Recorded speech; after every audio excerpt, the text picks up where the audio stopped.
നമുക്ക് പാടി വാഴ്ത്തിടാം യേശുനാഥനെ, നാം ഒന്നായാത്തു പാടി വാഴ്ത്തിടാം. നമുക്ക് പാടി വാഴ്ത്തിടാം യേശുനാഥനെ, നാം ഒന്നായാത്തു പാടി വാഴ്ത്തിടാം. ഇന്നോത്സവ ദിനം, ആഘോഷത്തിൻ ദിനം, ഇന്നോത്സവ ദിനം, ആഘോഷത്തിൻ ദിനം, ഏഴാം നാളിന്ന് ശബ്ബത്ത് സുദിനം. ദൈവനാമത്തിന് മഹത്വമുണ്ടാകട്ടെ. ഈ മനോഹരമായ ശബ്ദത്തിൻ്റെ പ്രഭാതത്തിൽ നമ്മൾക്ക് ഒരുമിച്ച് കൂടിയിരുന്ന് അല്പസമയം ദൈവവചനത്തിനായി കടന്നു പോകാം. ഈ അവസരം ഒരുക്കി തന്ന സർവശക്തനായ ദൈവത്തിന് നന്ദി പറയുന്നു. അതോടൊപ്പം തന്നെ ഇത് വീക്ഷിക്കുന്ന നിങ്ങൾക്ക് ഓരോരുത്തർക്കും ശബദദിന ആശംസകൾ. ഈ പ്രഭാതത്തിൽ നമുക്ക് ചിന്തിപ്പാനുള്ളതായ വിഷയം അവഗണിച്ച മുന്നറിയിപ്പുകൾ. എസെക്കിയേൽ പ്രവചനം 3-ാം അധ്യായം 17-ാം വാക്യം ഇപ്രകാരം പറയുന്നു: മനുഷ്യപുത്ര, ഞാൻ നിന്നെ ഇസ്രായേൽ ഗൃഹത്തിന് കാവൽക്കാരനാക്കിയിരിക്കുന്നു. നീ എൻ്റെ വായിൽ നിന്ന് വചനം കേട്ട് എൻ്റെ നാമത്തിൽ അവരെ പ്രബോധിപ്പിക്കണം. 2004 ഡിസംബർ 26-ന് ഏഷ്യയുടെ പല ഇടങ്ങളിലും അതുപോലെ തന്നെ ആഫ്രിക്കയുടെ തീരത്തും ഏറ്റവും കൂടുതൽ ജനങ്ങൾ മരണപ്പെട്ടു പോയതായ ഒരു സംഭവം ഉണ്ടായിരുന്നു. മറ്റൊന്നുമല്ല, സുനാമി തന്നെ.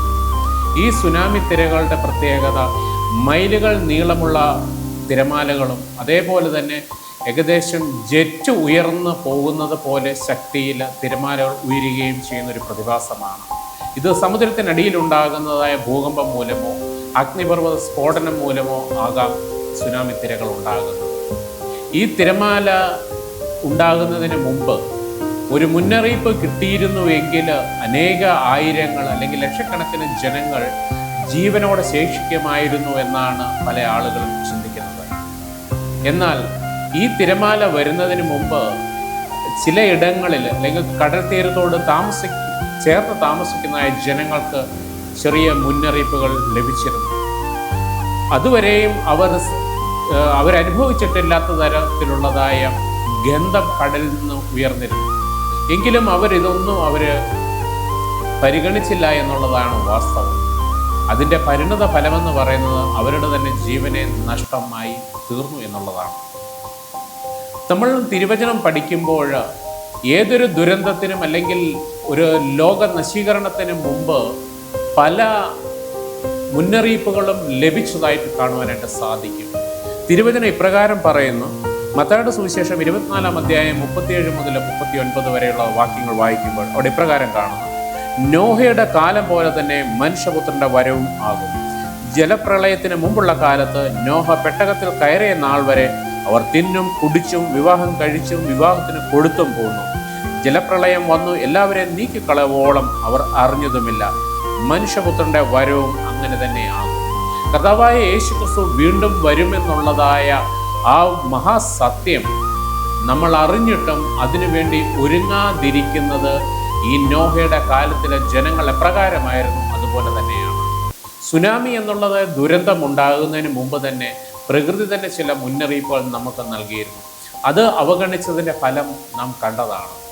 നോഹയുടെ കാലത്ത് പ്രളയം ഉണ്ടാകുന്നതിന് മുമ്പ് അവിടുത്തെ ജനങ്ങളെ പ്രവാചകന്മാരിൽ കൂടെ അല്ലെങ്കിൽ നോഹയിൽ കൂടെ ഇത് മുന്നറിയിപ്പ് കൊടുത്തതാണ്. ഒരു പ്രളയം വരുമെന്നും അതിൽ നിന്ന് രക്ഷപ്പെടുവാനായിട്ട് നിങ്ങൾക്ക് അവസരമുണ്ടോ എന്ന് നോഹ മുന്നറിയിപ്പ് കൊടുത്തിട്ടും ആ മുന്നറിയിപ്പുകളെ എല്ലാം അവഗണിച്ചുകൊണ്ട് അവർക്ക് ഇഷ്ടപ്പെട്ട അവർക്ക് ബോധിച്ച രീതിയിൽ അവരുടെ ജീവിതങ്ങളെ അവർ മുന്നോട്ട് കൊണ്ടുപോയി. അതിൻ്റെ ഫലമോ അവരുടെ നാശമായിരുന്നു.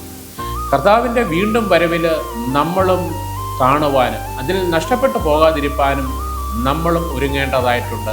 നമ്മൾക്ക് കിട്ടുന്നതായ ചില മുന്നറിയിപ്പുകൾ, നമ്മൾക്ക് കിട്ടുന്നതായ ചില പ്രവചനങ്ങളൊക്കെയും വെളിവാക്കുന്നത് കർത്താവിൻ്റെ വരവ് വീണ്ടും അടുത്തിരിക്കുന്നു എന്നുള്ളതാണ്. ഒരു പക്ഷേ നമ്മൾ നമ്മുടെ ജീവിതങ്ങൾ ക്രമപ്പെടുത്തുന്നതിന് വേണ്ടി, അതായത് ഭൗതികമായ കാര്യങ്ങളിൽ ക്രമപ്പെടുത്തുന്നതിന് വേണ്ടി സമയം ചെലവഴിക്കുമ്പോൾ ഓർക്കുക, നമ്മളും ആ നോഹയുടെ കാലത്തെ പോലെ നിത്യമായി നശിച്ചു പോകും. സുനാമിയിൽ അകപ്പെട്ടതുപോലെ നമ്മളും എന്നേക്കും നശിച്ചു പോകും. അത് ഒഴിവാക്കുവാനായിട്ട് തിരുവചനത്തിന് അടിസ്ഥാനമായി അല്ലെങ്കിൽ തിരുവചനത്തിൽ നൽകിയിരിക്കുന്ന പ്രവചനങ്ങളെയും ആ തിരുവെഴുത്തുകളെ നമ്മൾ മനസ്സിലാക്കിക്കൊണ്ട് മുന്നോട്ട് ഒരുക്കത്തോടെ പോവുകയാണെങ്കിൽ നമ്മൾക്ക് രക്ഷപ്പെടുവാനായിട്ട് സാധിക്കും. അതിനായി നമ്മൾ ഓരോരുത്തരും ഈ പ്രഭാതത്തിൽ ഒരു തീരുമാനം എടുത്തുകൊണ്ട് ദൈവസന്നിധിയിലായിരിക്കുക. ദൈവം നമ്മെ ഓരോരുത്തരെയും അനുഗ്രഹിക്കുമാറാകട്ടെ. ആമേൻ. നമുക്കൊരു നിമിഷം പ്രാർത്ഥിക്കാം. സ്നേഹവാനും കാരുണ്യവാനും വേണ്ടി ഞങ്ങളുടെ സ്വർഗീയ ദൈവമേ, തിരുനാമത്തിന് സ്തോത്രം. ഈ ശബദ ദിവസത്തിൻ്റെ ഈ പ്രഭാതത്തിൽ അടിയങ്ങൾക്ക് ഒരുമിച്ച് അങ്ങയുടെ സന്നിധിയിലേക്ക് കടന്നു വരുവാൻ സാധിച്ചെന്ന് നന്ദിയോടെ സ്തുതിക്കുവാൻ. കർത്താവെ, ഇന്ന് ശ്രവിച്ചതായ ആ വചനത്തിനായി സ്തോത്രം. കർത്താവെ, അടിയങ്ങൾ എല്ലാവരും തന്നെ മുന്നറിയിപ്പുകളെ അവഗണിച്ചുകൊണ്ട് പോകുന്നവരല്ല. മുന്നറിയിപ്പുകളെ കണക്കിലെടുത്തുകൊണ്ട് കർത്താവെ ഒരുക്കമുള്ളവരായിരിക്കാൻ തക്കൊണ്ട് അടിയങ്ങളെ അതിനുവേണ്ടി ക്രമീകരിക്കുമാറാകണമെന്ന് യാചിക്കുന്നു. അടിയങ്ങളുടെ ഹൃദയങ്ങളെ അവിടുന്ന് ശോധന ചെയ്ത് അങ്ങയുടെ വരവിന് വേണ്ടി പ്രത്യാശയോടെ ഇരിക്കുന്നവരാക്കി തീർക്കുവാൻ തക്കൊണ്ട് കർത്താവ് അടിയങ്ങളെ ഒരുക്കുമാറാക്കണമെന്ന് യാചിക്കുന്നു. ഇന്ന് ഈ വചനം ശ്രവിക്കുന്ന ഓരോ മക്കളെയും അങ്ങ് അനുഗ്രഹിക്കുമാറാകണമെന്ന് യാചിക്കുന്നു. ഈ ശബദ ദിവസം കർത്താവെ അടിയങ്ങൾക്ക് ഏറ്റവും അനുഗ്രഹമായി തീരുവാൻ തക്കോണം ഇടയാക്കുമാറാകണമെന്ന് യാചിക്കുന്നു. ഞങ്ങളുടെ പ്രാർത്ഥന സ്വർഗം കേട്ടതിന് സ്തോത്രം. സകലതും യേശു ക്രിസ്തുവിന്റെ നാമത്തിൽ